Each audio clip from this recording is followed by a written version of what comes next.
सबसे पहले तो मैं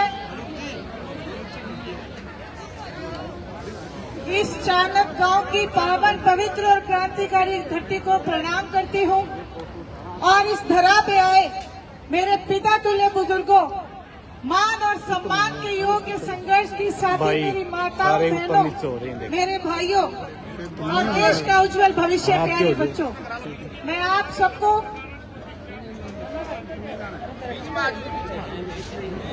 सबका बहुत बहुत धन्यवाद करती हूं, क्योंकि चाणक गांव ने एक नई शक्ति, एक नया लेसन जो है हरियाणा प्रदेश को दिया है। आप सबका बहुत बहुत धन्यवाद।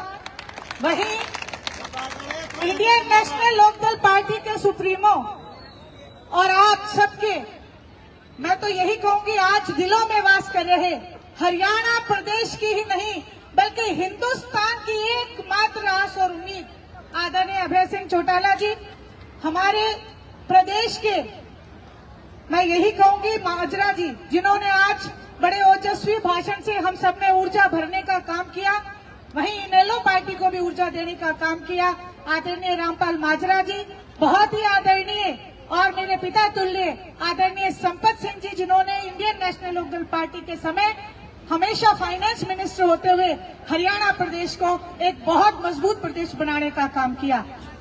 पूरी इंडियन नेशनल लोकदल पार्टी के सभी जिला के अध्यक्ष, हल्का के अध्यक्ष, एक एक कार्यकर्ता जो पार्टी की रीढ़ की हड्डी है, मैं सबका बहुत बहुत धन्यवाद करती हूँ, अभिनंदन करती हूँ।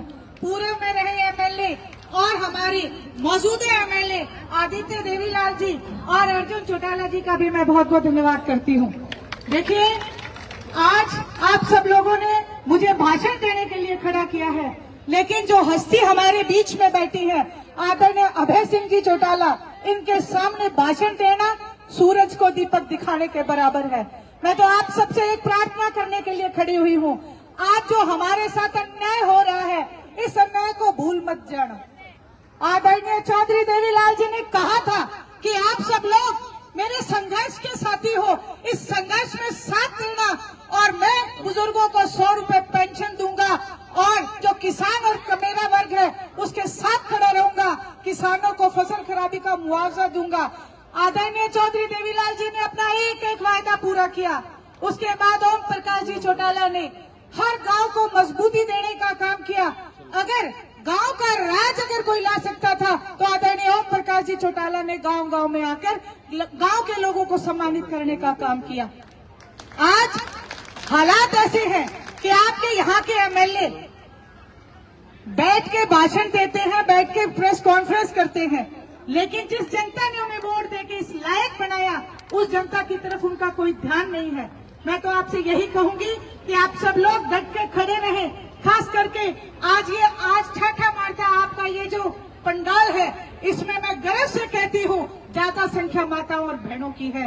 आज आप सब लोग झांसी की रानी की तरह निकल के आ चुकी है। मैं गांव गांव जाती हूँ, मैं ये कहती हूँ महिलाओं को कि आप सब लोग अपनी लड़ाई स्वयं लड़ना सीखें, क्योंकि ये जो लड़ाई है ये केवल पुरुषों की नहीं, महिलाओं की, बच्चों की, हम सबकी लड़ाई है। इसलिए आप सब लोगों पे मुझे गर्व है। मैं आपसे यही प्रार्थना करूंगी कि आप डट के खड़े रहें और इस आंदोलन को भाईचारे के रूप में एक स्थापित करने का काम करें। मैं सुन रही थी कुछ एमएलए यहाँ पे आके चौटाला साहब के लिए टिप्पणियां करते हुए नजर आए। मैं उनसे ये कहना चाहती हूँ इस मंच के माध्यम से कि चेत जाओ। आज तक जितने भी जन कल्याण की योजना अगर कभी बनी है तो वो इंडियन नेशनल लोकदल के राज में बनी है। आज तक किसी भी, ना कांग्रेस ने ना बीजेपी ने जन कल्याण की कोई नीति बनाने का काम नहीं किया। हाँ, लोगों को परेशान करने का इन्होंने जो काम किया है, समय आने पे आप सब लोग भी भूल मत जाना। ये कभी 2100 रुपए का वायदा करते हैं, कभी सिलेंडर फ्री देने का वायदा करते हैं, कभी किसान की आय दुगनी करने की बात करते हैं। इनके झांसे में दोबारा मत आ जाना। आओगे क्या? बिल्कुल ना आ जाइयो।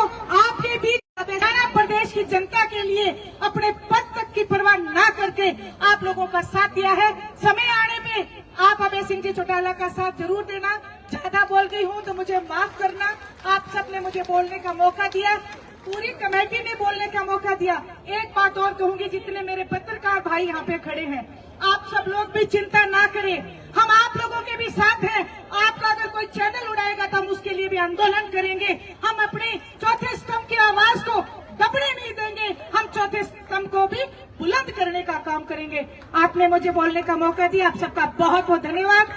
कंडेले वाली ताई तो मैं आपके बीच में हमेशा बैठी रहती है, इनका भी बहुत बहुत धन्यवाद। आप सबका बहुत बहुत धन्यवाद।